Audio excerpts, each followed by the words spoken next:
Hello and welcome. Today I'm going to touch on a topic I deem very relevant to this day and age. The shaman was a central figure at the beginning of human history who united the doctor and scientist and the artist into one single creator of universal harmony.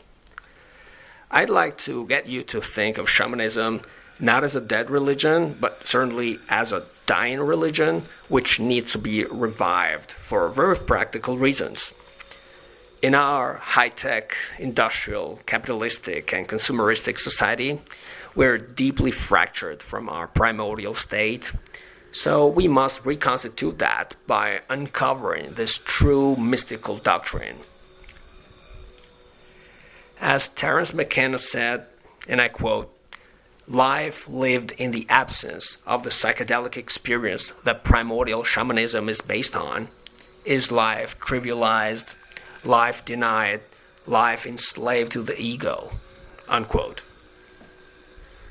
This means shamanism teaches you to consider, value, and analyze metaphysical aspects of reality, such as dreams, as well as signs in your surroundings, to look within and without, above as well as below. Shamanism is the mother of all religions. The oldest evidence coming from cave paintings and ritual objects found all over the world, dating back to the Paleolithic. The English word shaman comes from the Evenki language of Siberia and is cognate with Sanskrit shramana, meaning renunciant or hermit, and a few ancient Chinese terms such as shi, meaning seer, xian, meaning mystic, shiren, meaning bard or scholar, and so on and so forth. The native Tibetan folk religion is called Bon, and the ancient name of Tibet is Bod, which is related with the words for God or deity in Sanskrit, Mongolian, and Russian, which is Bhagavan, Burhan, and Bog, respectively.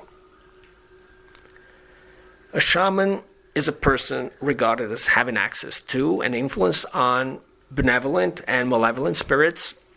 He or she enters a trance state and practices divination and healing through elaborate rituals and use of entheogenic plant brews and mushrooms. Shamans are employed among animist communities to mediate with the spirit world in situations which could potentially prove dangerous for the uninitiated. Animists recognize that the universe is teeming with spirits and that humans are interrelated with them. Shamanism is more focused on addressing practical exigencies such as health, nourishment, and safety than on solving abstract, metaphysical, or moral quandaries such as creationism and commandments. Just as souls are assigned to humans and animals, so too are trees and plants credited with souls. Natural phenomena, geographical features, and chemical elements may also be seen as possessing souls. There are also unattached spirits, such as angels, fairies, and demons, made of subtle matter and straddling the boundary between the physical and the ethereal worlds. In Shinto, the traditional religion of Japan, kami is a generic term for any spiritual entity, as well as a sacred essence that manifests in life forms and natural environments. According to Taoism, which incorporates ancient Chinese shamanic concepts, the three components of life on our planet are Jing, Qi, and Shen. Jing is the molecular essence and mainly refers to the chemical elements that make up the physical world. Qi is the life energy, the repulsive and attractive forces that produce all shapes and structures in the cosmos. Shen refers to the spiritual element or consciousness which pervades everything.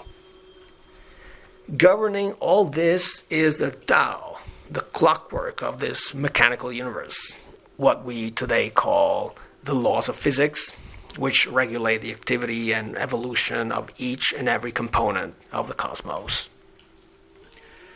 We may compare the above elements to a train, where Jing is the actual locomotive, Qi is the energy that sets the train in motion, Shen is the driver who operates the engine, and Dao is the railroad track, which determines the course the train shall follow. All these elements must be kept in mind if we are to live wisely and leave a sensible legacy to future generations. Shamanism is holistic, while modern science gets lost in details and cannot see the forest for the trees. Monotheistic religions forbid the practice of magic on the basis that it involves worship of spiritual entities other than the only God. Shamanism values the dream world and altered states of consciousness, and even mental disease, as a portal to the other dimensions and a necessary stage on the path of human development. In the shamanic view, the person going through this kind of crisis has seen something coming from another dimension. He or she has been chosen as a medium for a message to the community that needs to be communicated from the spirit world in order to heal society. Anthropocentrism and technocentrism ascribe to humans and their machines supremacy over the natural world and privileges them above all other forms of existence. Conversely, shamanism entails nature worship, which translates as environmental philosophy in present-day parlance, or respect for the environment, if you will. Historically, feng shui was widely used to place and orient buildings in an auspicious site, determined by reference to local features such as bodies of water, mountains, and trees. So, why is shamanism important today? The shaman evolves within a multidimensional world which contains ancestral wisdom and an understanding of the subtle metaphysical cogs of the microcosm and macrocosm both. The tree of life, with its branches reaching up into the sky and roots deep into the earth, can be seen to dwell in three worlds as a link between heaven, the earth, and the underworld, uniting above and below, thus acting as an axis which holds up the cosmos. According to Kabbalistic doctrine, Yesod is the sphere of God's imagination. The idea there is some sort of universal imagination is mirrored in the work of Carl Jung, whose observations as a psychiatrist led him to postulate the concept of a collective unconscious, an area of mind common to the whole human race.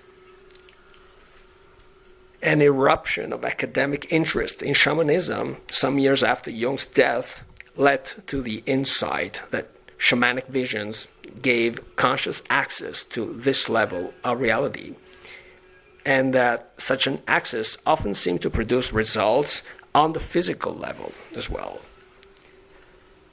While remaining self-aware and conscious, the shaman can function within the collective unconscious, manipulate its energies, and in so doing, influence physical reality.